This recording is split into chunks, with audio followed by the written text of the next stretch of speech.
Solmax rero ikaba ari company ifite headquarters mu Bwongereza mu murwa mukuru, ikaba ikorera mu bihugu birenga 170, ikaba nta deni igira, ikaba kandi ari company y'abantu ku giti cyabo, ifite education cyangwa se amasomo itanga mu ndimi zirenga 30, ikaba ari company ifite ubuyobozi buyobowe na Serge ariwe COO, akaba na ariwe Chief Operations Manager Officer wa Solmax. Uyu mugabo akaba afite inararibonye ry'imyaka rirenga 20 mu bucuruzi no gukora network marketing no kumanaginga project zitandukanye.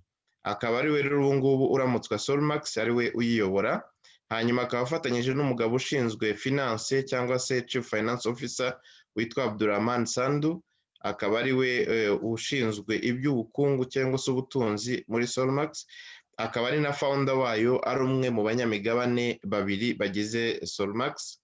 Hanyuma akaba kandi afite n'imigabane muri Ignite 100 yafatanyije n'uyu Fronier Kruger ariwe CEO wa Ignite 100, ufite inararibonye mu bintu bijyanye no kujera imitungo cyangwa amaproje n'ama-entreprise ndetse no kuyagena ubugeni bw'ama-entreprise.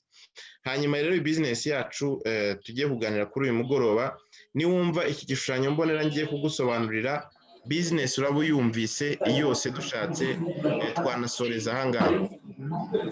Solmax ifite mandate cyangwa se ifite ubutumwa yahawe na Ignite 100 bwo kugira ngo ikwize amakuru y'amaproje Ignite 100 afitiye umumaro abatuye isi bose, hanyuma ariko ikabinyuza no muri education packages itanga muri Ignite Academy yo kugira ngo gusobanurire se ubucuruzi bukorwa bute, bukorwa mu bihe byiciro, ubushatse kubukora wabukora ufite ubuhe bumenyi, ubwo bumenyi bakabuguha, hanyuma wowe ukaba ariwe wihitiramo ukavuga ngo ndashaka gukorera amafaranga muri iyi domain. Ibyo rero ubikesha amasomo uhabwa nka package mu gihe cyose ukoze ishoramari muri Solmax. Hanyuma rero barangiza kukubwira ngo dufite amarembo abiri, ushatse wakwinjiriramo yose cyangwa se ugahitamo rimwe muri aya marembo abiri. Irembo rya mbere ni ririca hasi rya Ignite Portfolio. Ignite Portfolio rero ni ukuvuga iki? Ni ukuvuga ngo ni amafaranga ushora mu migabane Ignite 100 ifite mu makampani atandukanye cyangwa mu mishinga itandukanye yagiye iguramo imigabane, indi ifite 100% imigabane yayo, kugira ngo uze ube umufatanyabikorwa cyangwa se ube shareholder na Ignite 100. Icyo gihe icyo ukoze nta kindi ni ishoramari, hanyuma ukaba ufite imigabane ariyo bita promotion I100 ifite agaciro mu pound. Icyo gihe kugeza kuri uru rwego ubu uri umufatanyabikorwa cyangwa se uri shareholder wa Ignite 100 mu migabane Ignite 100 yashyize ku isoko. Turi buze kubona twagarukiza aho kavuga uti giye ikintu cyo cyiciro nshaka. Solmax nk'umuntu wahawe inshingano zo gukwirakwiza ubucuruzi ndetse n'aya makuru y'ibyo Ignite 100 yashoyemo imari, ikakubwira ngo ariko nurenga mu gushora ukaza gutekereza yuko hari inshuti n'abavandimwe ukwiye gusangiza aya makuru, twebwe hari andi mafaranga ku ruhande rwacu tuzaguha nk'umuntu twafatanyije igikorwa cyo gukwirakwiza ubu bwiza bw'iyi investment kuri global population. Nubikora icyo twebwe tuzadukora nawe ni ukubura independent marketing partner wacu muri theory gusa, ahubwo uzabasha gusarura amapaundi iricuruzwa cyangwa se ubucuruzi iby'imishinga Ignite 100 yashoyemo amafaranga, dore ko bamwe bazaba abakiriya b'iyo mishinga mu buryo bumwe cyangwa ubundi. Bashobora kudashora imari muri Ignite Portfolio ariko bakaba abakiriya b'iyi mishinga kubera yuko iyi mishinga ikeneye mu buzima bwa buri munsi. Dore rero ya masomo uhabwa ntabwo ari amasomo, ntabwo ari ibitabo bagiye ngo biyandikira avuge ngo tubibakinga mu maso bagende basome nibarangiza gusoma tubandikiraga papuro. Oya, ni amasomo azwi ku rwego rw'Ubwongereza, ataragafu k'imvugo rimwe. Ni igihugu gikomeye mu bintu bijyanye n'uburezi. Murabona yuko Ignite Academy ari online platform yashyizweho kugira ngo ifashe abashoramari muri industries zitandukanye cyangwa se muri sectors zitandukanye z'ubucuruzi ku rwego rw'isi, hanyuma ikaba ifite amasomo arenga 300 mu ndimi zirenga 30 ngo twari twabonye hejuru, hanyuma kandi amasomo akaba agenda yongerwaho buri kwezi uko gutambutse. Hanyuma aya masomo rero wiga ninde uyazi, azwi mu ruhe rwego mpuzamahanga, ni ikihe kigo cyaba kizi yuko aya masomo yabona cyazatuma ubona certificate nibura ukavuga uti nanjye hari amasomo nakoze yanyunguye ubumenyi ariko ntibyatahiye kunguka ubumenyi gusa, hari n'ikibigaragaza ko ubwo bumenyi nabufashe. Hari ibigo rero mureba aha ngaha, hari izi ngizi za Law Society, hari Solicitors Regulation Authority, hakaba ROSPA, hakaba n'iki kigo cyitwa CPD Certified Service, hanyuma hakaba n'iki kigo cyitwa British Institute of Learning and Development. So ubwo rero ibi bigo byose uko muri mubireba aha ngaha ni ibigo bikomeye ku rwego rw'isi bitanga certificate z'amasomo agomba gutangwa, hanyuma aya masomo akaba atangwa muri za financial technology, hari ibyo bita data, hari ibyo bita financial markets n'ibindi. Aya masomo agenda guhuguramo kugira ngo ugende umenya ikoranabuhanga mu bucuruzi uko rikora, ndetse naho wabyaza cyangwa se washora imari yawe kugira ngo umenye ahakungura bijyanye n'ubumenyi wakuye muri aya masomo.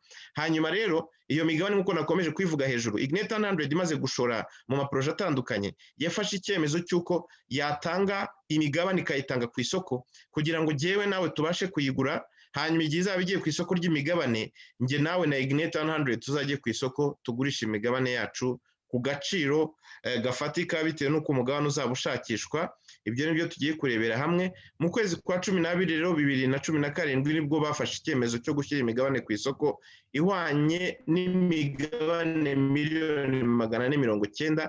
Byumvikana neza 490,000,000 ntabwo ari amapaundi ahubwo n'umubare w'imigabane yashyizwe ku isoko. Hanyuma icyo gihe umugabane utangira uri munsi ya rimwe, wari kuri 0.01 mu kwezi kwa 12 na 17. Hanyuma ubu ngubu bakora iki cyegeranyo cyangwa se iyi presentation muri 2020 mu kwezi kwa 7, umugabane wari kuri 0.28, ariko uyu munsi tuvugana umugabane kuri 0.53, ndibaza ko wahageze. Hanyuma bakaba bafite icyerekezo kivuga yuko hagati y'uku kwezi kwa mbere turimo n'ukwezi kwa gatatu k'uyu mwaka umugabane ushobora gutumbagira ukagera hagati ya 6-8 by'amapaundi. Hanyuma ibi ngibi ntabwo ari Ignite 100 na Solmax babyikoreye, ni ikigo ahubwo kijejwe cyangwa se gishinzwe kugenzura iby'imigabane y'amakampani arimo azamuka ajya ku isoko ry'imigabane uko agenda azamuka, ndetse binatewe n'iki kiyasutena cyangwa n'iki kiyashyigikiye, n'iki gitera imbaraga uyu mugabane gushakishwa ku isoko, bakareba projet ziwusapotinga n'izihe cyangwa ziwushyigikiye. Ibi rero byakozwe n'ikigo cyitwa FinCap. Iki kigo cyitwa FinCap kikaba kivuga yuko uyu mugabane uri expected kujya live on the open market muri kota ya kabiri cyangwa se mu gihembwe cya kabiri cy'uyu mwaka 2021, ubwo igihembwe cya kabiri gitangira mu kwa 4 k'uyu mwaka. Hanyuma iyi migabane ikaba iri backed up na project Ignite 100 yashoyemo imari. Hanyuma iyi migabane bakaba bavuga yuko ishobora kurenga iki giciro kiri minimum bateganyaga yuko uyu mugabane wazaba uriho.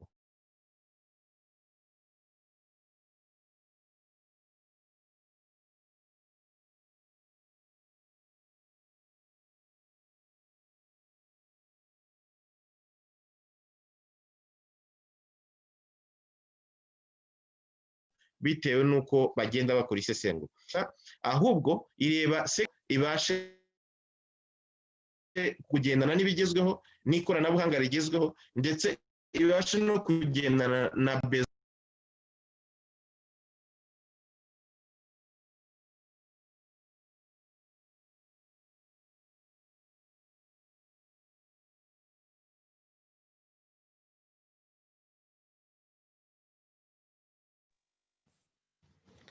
muri hangana connection yari ivuyeho, ngira ngo Baptiste niba nyumva yakongera akankora host kugira ngo okay.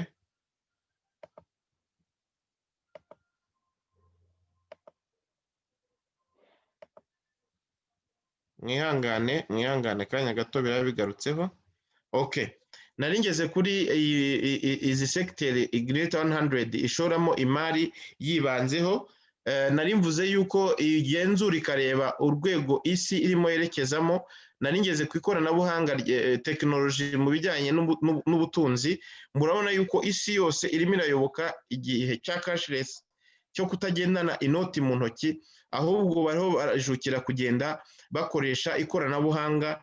Duhereye na hano iwacu urabona yuko umuntu kugira ngo muri iyi minsi umubonane inoti ubona ari ibintu bitangaje, kubera ko hadutse za momo, kubera ko hadutse ibintu bya e-banking, kubera ko hadutse ibintu bya visa card, kubera ko hadutse ibintu byinshi bitandukanye bituma abantu batagendana amafaranga mu ntoki. Iyo niyo financial technology. Iyi Ignite 100 rero yarabibonye, ibona yuko ariho trend y'isi irimo kwerekeza, nayo iravuga iti ntitwahatangwa, ahubwo tugomba kuhagera mbere tukahatanga ibisubizo.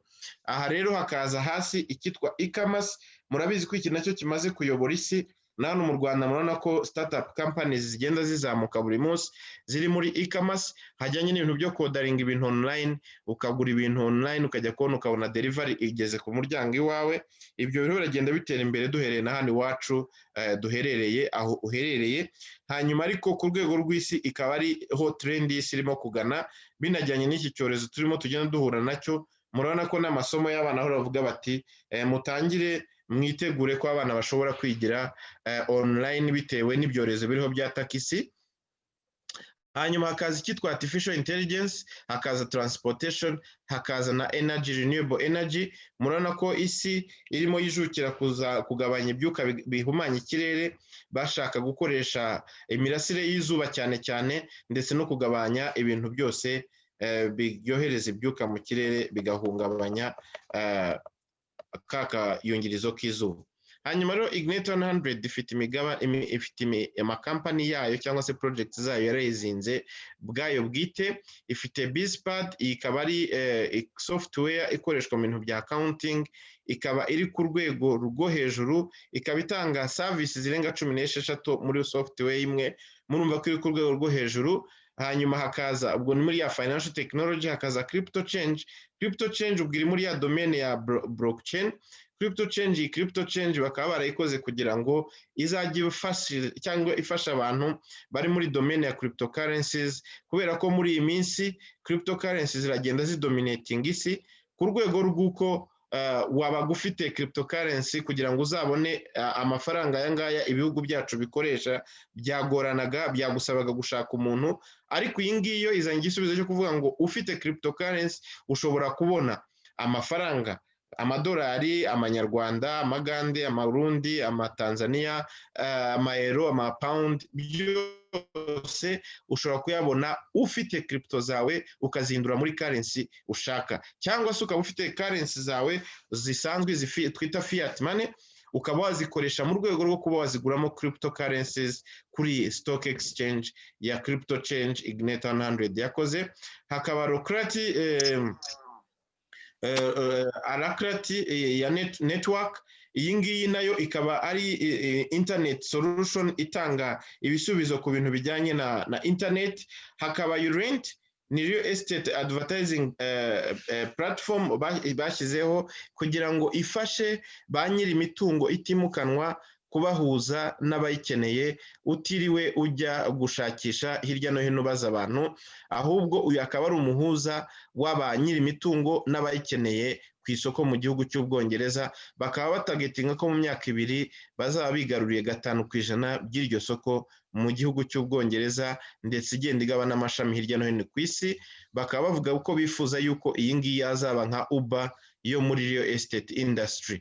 Hanyuma Ignite Pay ikaba ari projet nziza cyane, ni projet bakoze ya banki iri online yo kugira ngo ijye ifasha abantu bakora ubucuruzi nyambukiranyamipaka, cyangwa se abantu bari muri iyi business yo kugura imigabane no kuyigurisha babashe kuzajya babona uko bashobora accessinga funds zabo bakoresheje master debit card. Iyi company, iyi banki iza providinga ku ba member bayo, baba ba member ba Ignite 100 na Solmax, cyangwa se private bazaba bashaka kugira ngo bakorane n'iyi banki, hanyuma babashe kwakisesinga amafaranga yabo, ariko noneho birenga kuri ibyo ngibyo iyi banki ikaba ishaka kuba ikorera mu bihugu birenga 210 ku isi, aho uzajya uyikoresha nka local bank utarinze gukoresha transfers zatwaraga amafaranga menshi, cyane cyane ku bacuruzi bakora business nyambukiranyamipaka.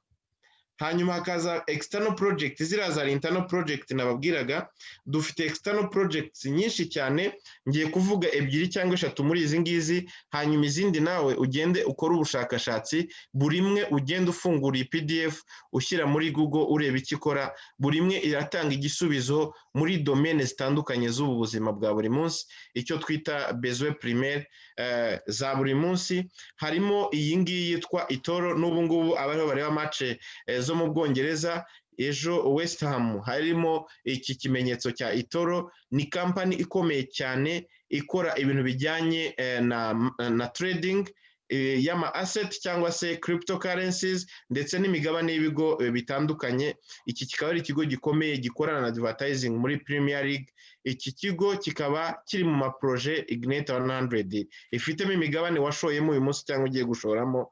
Iki kigo kikaba ari ikigo gipromisinga kubera ko ari ikigo gikora ku rwego rwo hejuru. Hari Polisora ni ikigo cyabaye fonde kugira ngo gitange igisubizo ku bijyanye na ya renewable energy twabonye, ya sector twabonye Ignite 100 yibandaho muri iki gihe. Ikaba ikora technology ku birahure ibi tubona bitatse amazu maremare imiturirwa, kugira ngo bibe imitako gusa, ahubwo bigahita biba solar panels cyangwa se panneaux solaires zikurura imirasire y'izuba mu gihe cyangombwa. Iyo mirasire y'izuba igakoreshwa mu buryo bw'ingufu z'amashanyarazi.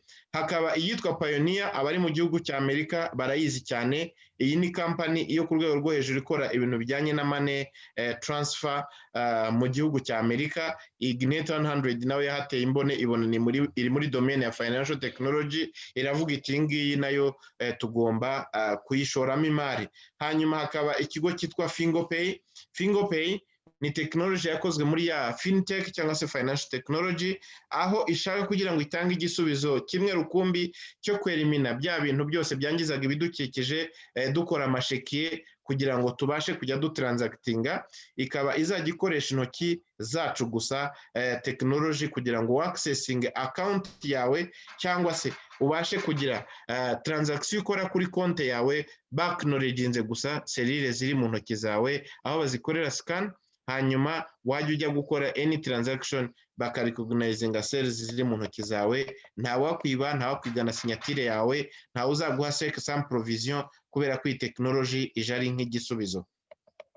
N'izindi nyinshi muri mubona aha ngaha, izi ni external project zirenga 150 Ignite 100 yashoyemo imari, ikubwira ngo muri ziriya miliyoni 490 z'imigabane yashyize ku isoko, uze wishorera imari, wagura imari yawe, wongere igishoro cyawe, kugira ngo ejo n'ejo bundi utazabyicuza, nk'uko waba wicuza umugabane wa Facebook uyu munsi, nk'uko wicuza umugabane wa Amazon, kuko wari kubikubwira icyo gihe bariho bayitanga kuri mu gihe cya pre-launch. Ndibaza ko utari kubyumva ngo wumve ko ari sure deal, ariko uyu munsi wa none Ignite 100 turi hano kugira ngo tukubwire yuko ari amahirwe y'ishoramari ubonye kugira ngo ube washoramo imari uyu munsi. Hanyuma rero iyo tuvuze ishoramari humvikana amafaranga, ntabwo wakwitwa umushoramari ntacyo washoye. Ziriya project zose uko nziberetse ni ahantu Ignite 100 yateye imboni ishyiramo amafaranga yayo, ariko ikubwira ngo uyu munsi wa none tutarajya kuri live kuri London Stock Exchange Market live, ngwino ubanze wigurira imigabane muri pre-launch period cyangwa se icyo bita initial public offering. Hanyuma tuzajyane kuri London Stock Exchange Market, umugabane wawugurishe ku mafaranga nakubwira iki, warindira ukagera ku mapawundi 100, wawugurisha ukigera kuri 6, bizaba biterwa n'icyo wowe utagetinga cyangwa se n'intumbero n'icyerekezo ushaka kwerekezamo situation financière yawe. Hanyuma rero ukora nimbivuze, Solmax yabiteye imbone nayo iravuga iti abashoramari banjye ngomba kubakorera icyitwa packaging kugira ngo buri muntu agira aho yisanga, bijyanye n'ako kanya uko abyumva, bijyanye n'uko abishoboye, bijyanye n'uko yifuza gutangira. Hanyuma twebwe tuzamwereka gusa icyerekezo, hanyuma nawe amenye avantage y'icyo ashoreye n'icyo azakuramo. dufite rero kuva ku mapawundi 25 kugera ku 5,000, ariko wowe waje kuri iyi Zoom ndibaza ko ushaka gukora ishoramari risobanutse, ndibaza yuko ushaka kumenya uburyo washora busobanutse. Jewe ndagira ngo nkubwire yuko utangiriye kuri package ya 500, 1000 se 2500, 500 aribwo waba uri mu ishoramari koko, waba utari umuntu ushaka kugira ngo uherekeze abandi cyangwa se uherekeze company, kubera ko twebweho ntiwaduherekeza kuko ayo utanze ntabwo ajya mu mufuka wacu, ajya mu mufuka wa company ushoyeho. Icyo gihe rero twe tukwereka ahantu ushobora kugira ikintu ushobora kuba wabona mu gihe runaka. Iyi package ya 500 yitwa executive cyangwa se gitifu nk'uko tubimenyereye hano, ikaba ifite credits z'amasomo, ya masomo twabonye nka bonus yayo bizana ama credits 100, hanyuma ikaba ifite bonus cap ya 2500. Iyo bavuze bonus cap ni ukuvuga ngo nabazaba bazakora network cyangwa abazafatanya na Solmax ku networkinga iyi business. Ubwo abakora ishoramari gusa ntabwo iyi bonus cap bareba, ariko kugira ngo mbikure rimwe mu nzira ni ukukubwira ngo nturenza bonus zikubye 5 igishoro washoye. Niyo mpamvu uyu wa 500 ubona atarenza 2500 mu cyumweru kimwe. Hanyuma iyi 0 iri hasi ni matching bonus, ndaza kuyivuga hasi, ugarukira kuri level imwe, niyo mpamvu handitse 01. Hanyuma premium ufite credits academic credits 200, ukagira bonus cap of course inshuro 5 n'ibihumbi 5 by'amapound utarenza mu cyumweru. Hanyuma professional ni 2500 niko package yitwa, ifite credits 500 z'amasomo ushobora kwiga. Hanyuma bonus cap ikaba ari 12500 n'inshuro 5 nyine.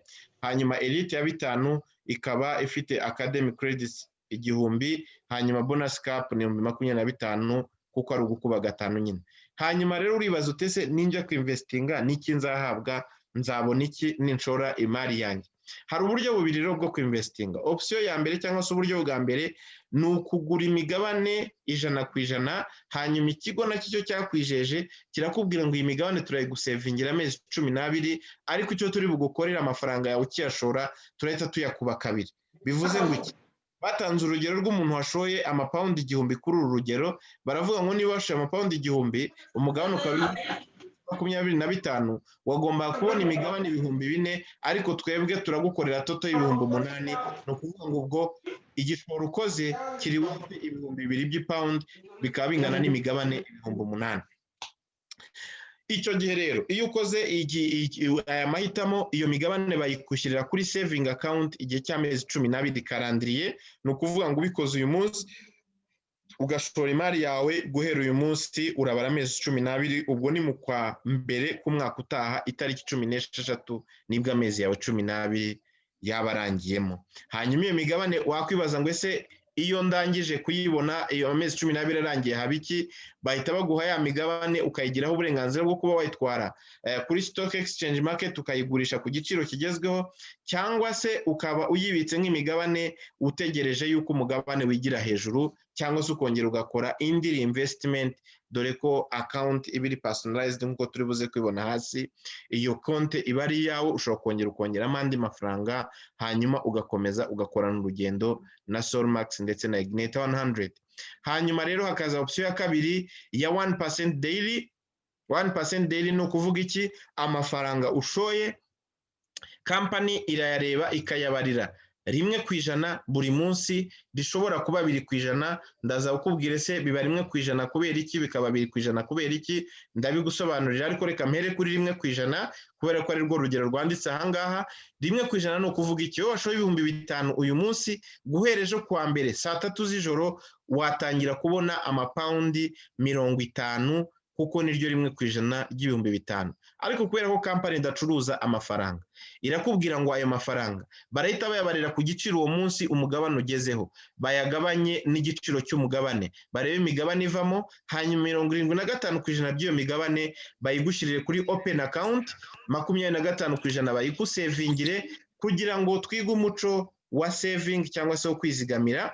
Kubera iki? Iyi 75% kampani kwemerera ko mu gihe cyose waba ugize card diligence cyangwa se in case of emergency cyangwa se mu gihe ukeneye amafaranga byihutirwa, yuko iyi migabane ihwanye na 75% wagiye winjiza buri munsi ushobora kuyifata ukayitradinga mu buryo buri internal cyangwa se ukayisubiza kampani ikaguha amafaranga wagiye uyifatiraho, ayo mafaranga ukayabikuza akagukenura, bimwe bavuga ngo ukena ufite itungo rikaba ari ryo rikugoboka. Hari rero batanze urugero rw'umuntu wafashe 5,000 bye akabishora kuri ya option ya mbere ya 200% ya saving. Baravuga bati niba uyu munsi bakoreraga iyi presentation umugabane wo kuri 0.28 by'pound, 5,000 bishoye ugahitamo iyo option, wari kubona imigabane 35,000 n'imigabane 714 wayakuba na expected value yiri minimum y'amapawundi 6. Uyu muntu icyo gihe aramutse ahise agurisha huti kubera ko umugabane ugeze kuri 6, amafaranga makeya yabonamo muri iyi option ni amapawundi 214 n'amapawundi 288 ku noti ya 5 by'ipawundi yashoye, akaba akuyemo amapawundi 214 n'amapawundi 288. Ushobora kuvuga ngo it is too much to believe cyangwa se ngo biragoye kuba wabyizera, ariko nagira ngo nkubaze umuntu muri 2012 turavuga imyaka 8 ubu ngubu wafashe icyemezo akagura umugabane muri Facebook, wari umugabane uri ku mapawundi ku madolari 6, ubu uyu munsi wa none uri ku madolari 240 hafi 300.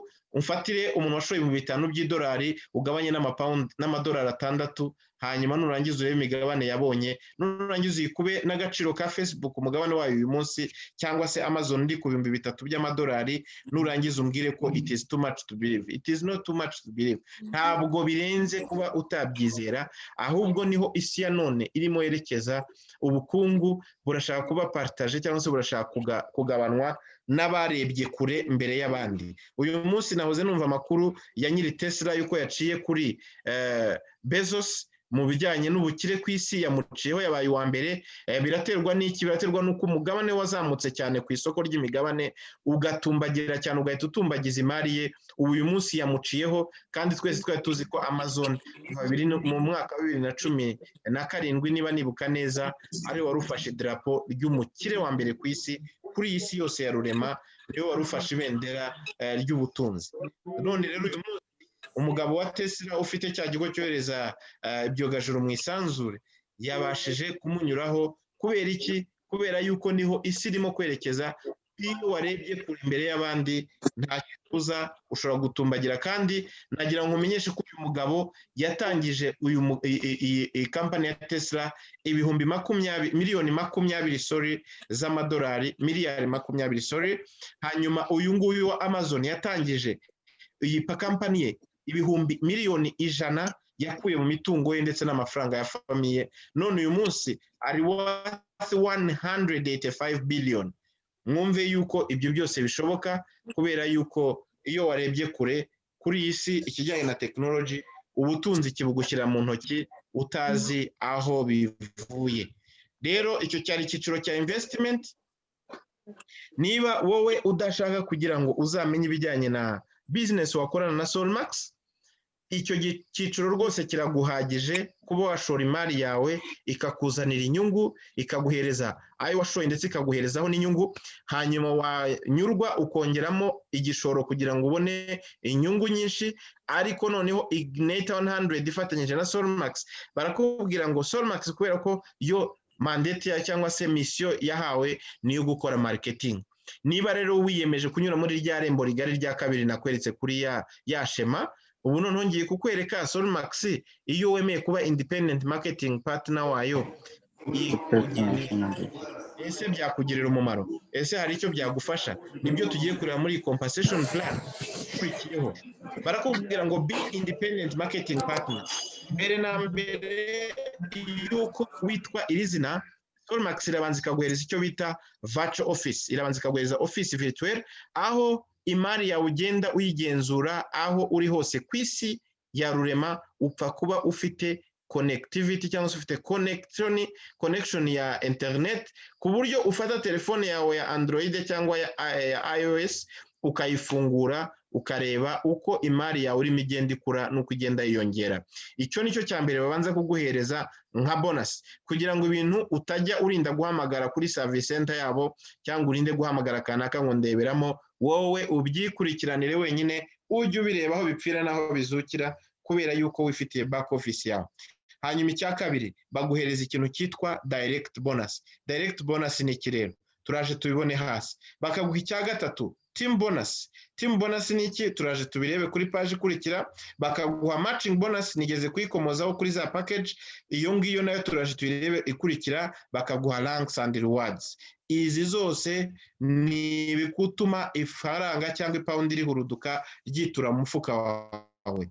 Direct bonus ni iki rero? Barakubwira ngo wakira 10% bya direct sales bonus. Direct sales ni iki rero? Ni igihe naje nkegera Paul, ni igihe naje nkegera Baptiste, ni igihe naje nkegera Justine, nkababwira nti inshuti zanjye muze mbabwire ahantu mbona hariho ha promising hatanga icyizere mu ishoramari, bitagusaba igishoro kinini, bitagusaba kujya gusaba amakredi, bitagusaba kujya gusaba inguzanyo, ahubwo kuri makeya ufite ushobora gutangira uyu munsi, nyamara nyuma y'igihe runaka ukaba wajya mu cyiciro cy'abamiliyoneri, pourquoi pas de billionaires. Iyi rero niyo bita direct bonus. Iyo maze kubibabwira bakumva ibyishimo bitangwa no kuba wakoreye amafaranga mu buryo bw'ikoranabuhanga bagashora. Icyo gihe Solmax nimbwira ngo urakoze kubuzanya abashoramari, oya, ahubwo bihitima 10% byayo bose bashoye. Aha batanze urugero ngo uramutse ubwiye umuntu iyi nyungu zo gushora muri iyi migabane agashora package $5,000 y'pound 500 cyangwa se amapaundi 500 cash ahitaza kuri balance yawe. Hanyuma icyo gihe bakakubwira ngo ese ibaze wishyiriyeho target yo kuvuga ngo batanu bashora 5 mu kwezi kumwe cyangwa mu cyumweru kimwe, ndaba mbabonye icyo gihe ufite inyongera kuyo washoye ingana n'ibihumbi 2,500 bishobora guhita bikurwa muri konti yawe bikajya mufuka wawe, hanyuma ibirayi n'ibindi birenze byo bikaboneka. Hanyuma hari icyo bita team volume bonus. Uko rero ngenda mbwira Jean Paul, uko ngenda mbwira Justine, uko ngenda mbwira Baptiste n'abandi, uko ngenda mbabwira aya makuru nabo uko bagenda bayabwira inshuti zabo, bigenda bituma dukora icyo bita itsinda ry'abantu munsi yacu iburyo n'ibumoso, kubera ko iyi ari system binaire cyangwa se system y'ababiri. Ni ukuvuga ngo icyo gihe iburyo bwanjye iyo maze kuhakora itsinda ry'abantu, n'ibumoso bwanjye nkakora itsinda ry'abantu, icyo gihe icyo system isigara ireba ngo ese icyumweru uko kirangiye mu itsinda rya Eric ry'iburyo babashije gukora sales cyangwa se babashije kugurisha ama package angahe ku bashoramari bashyashya. Hanyuma bakareba n'ibumoso même chose cya kimwe. Hanyuma bakavuga ngo iburyo n'ibumoso nihe hagize intege nkeya, bakareba aho hagize intege nkeya bakama 10% ry'ibyo hinjije. Aha batanze urugero bavuga ngo ibumoso hinjiye 10,000, iburyo hinjira 5,000. Bahita bafata 5,000 bakabimera 10%, hanyuma amapaundi 500 akaba yinjiye mu mufuka wanjye nka team bonus, kandi kubera yuko jyewe na team ibyo twakoze byose byatanze umusaruro ungana gutyo. Hanyuma matching bonus ni iki? Nababwiye yuko nkugira inama wahera kuri package ya 500. Ngiyi impamvu rero nabivugaga, ntabwo ari uko nashakaga kugira ngo nkwexite cyangwa nkangurire gushora amafaranga menshi, nuko nawe nuramuka ufashe inzira yo kutabyihererana ukabibwira abandi, iyi package ya 500 ndetse kugera ku ya 5 ariho utangira gukubita icyumviririzo ku kintu cyitwa matching bonus. Abandi bose bariya ni abapeti, nta na kimwe babona kuri iyi matching bonus, kuko company ntabwo nyine yabashyize muri considered packages zigomba kubona kuri iyi matching bonus. Matching bonus rero ibona ute? Nari maze kuvuga kuri team bonus, ni ukuvuga ngo system nayo kwa mbere nanone irongera ikareba ese muri ba bantu nakanguriye ubucuruzi basaruye iki mu rwego rwa team bonus. Ibyo basaruye byose, niba mfite package ya gitifu ya 500, mpita mbonaho 20% kubera yuko nababyaje ubutumwa bwiza bwo kubabwira business ya Solmax, igahitimo 20% y'ibyo binjije. N'urugero, niba Justine yinjije amapawundi 100 nka team bonus muri iki cyumweru, ejo kwa mbere nabona jewe nkanjye wamubwiye ayimubwiye, ni bibi? Murumva ari bibi? Ntibiryoshye? Ni ibintu biryoshye cyane, ntabwo nakubeshya, amafaranga araryoshye cyane. Kuba warabwiye umuntu ibintu n'umusaruro abikuyemo, kampani ikavuga ati muri byose uyu muntu niwe waguhaye amakuru, ntabwo rero wabyihererana, tugomba kumugeneraho 20%. Kandi aya 20% bisobanuke, ntabwo yakata kuri Baptiste cyangwa Justine kuyo babonye, oya, ahubwo kampani nirebe ibyo babonye, kama 20% y'ibyo babonye. Bo nibamenya n'ibyabaye, kuko ntawe uba yabakata, ahubwo ni kampani iyangenera, kubera yuko nakoze igikorwa nabo bakaba baraje bagaha umusaruro kampani. Premium rero irenga generation ya mbere ikajya ku ya kabiri, nayo ukayifataho 15%, aho gutangiye kujya mu cyiciro cy'abagabo. Hanyuma professional urenga generation wabwiye ukajya kuyo yabwiye, ndetse iyo yabwiye nayo abo babwiye ukabaryaho 10% y'ibyo binjije icyo cyumweru.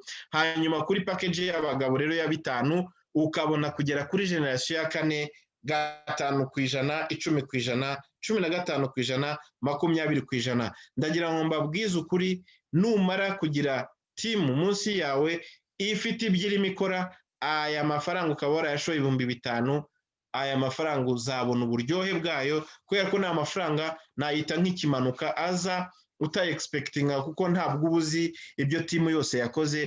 Ariko Solmax mu bunyangamugayo bwayo yo iribwiriza ikavuga ati uyu muntu ari kuri generation ya 4 ya Eric, ibyo yinjiye turamuha 5%. Uyu muntu ari kuri generation ya 3 ya Eric, turamuha 10% y'ibyo yinjije. Uyu muntu ari kuri generation ya 2 munsi ya Eric, turamuhereza 15%. Uyu muntu ari kuri generation ya mbere, ibyo yinjije turamuha 20%. Ranks and leadership rero, aya nayo nandi mafaranga, nandi mapaundi, n'ibindi bikoresho biri luxury, biteye ubwuzu n'umunezero. Kuba maze kubifataho bumvise uburyohe bwabyo, ariko hari icyo bisaba. Ugomba kubanza kwanza ukaba cyo bita independent marketing partner nkuko nabibonye, kuko nibwo uba wiyemeje gukorana na Solmax muri business ya network. Hanyuma icya kabiri, kugira ngo rero ubashe kwitwa iyo title, ntabwo umanika agatoki ngo uvuge ngo mbihisemo, ahubwo hari icyo ugomba kugaragaza muri system. Ugomba kuba ufite total volume, ni TV n'ikivuga ni total volume cyangwa se value y'igihumbi. Hanyuma PRV yo ivuga pay leg volume, ubwo ni ya week leg nahoze mvuga haruguru itanga team bonus y'amapaundi 400 nibura yinjiye muri system, aguciye mu ruhande rwa rundi bita pay leg cyangwa se week leg. Package ugomba kuba warashoreyeho nibura no kubara amapaundi 100 ariyo basic. Hanyuma team qualification y'abo bantu babyiyemeje bamaze kugeramo bakaba bari 2. Reward ni certificate, nta gihembo kindi ubona. Region manager ni utangira gukora ku kantu, ugomba kuba ufite total volume 6,000, ukaba ufite pay leg volume 2,500. Package ugomba kuba washoreyeho ni 250 amapaundi. Hanyuma ukaba usabwa IMPs 2. Hanyuma reward ubona ni Amazon tablet, cyangwa ukavunjamo amafaranga baguha izo option zombi, wowe ukihitiramo iyo claiminga. Senior manager agomba kuba afite total volume 15,000. Hanyuma weekly ikaba 6,000, akaba afite package ya gitifu cyangwa executive. Arasabwa team qualification y'abantu 2, agahita ahabwa laptop. Hanyuma national manager agomba kuba afite 40,000 munsi ye. Izi volume zose uko ndiyo nzivuga, ntabwo ari wewe usabwa kuba wazikoze wenyine, ni wowe na timu yawe mwese muteranyirije hamwe.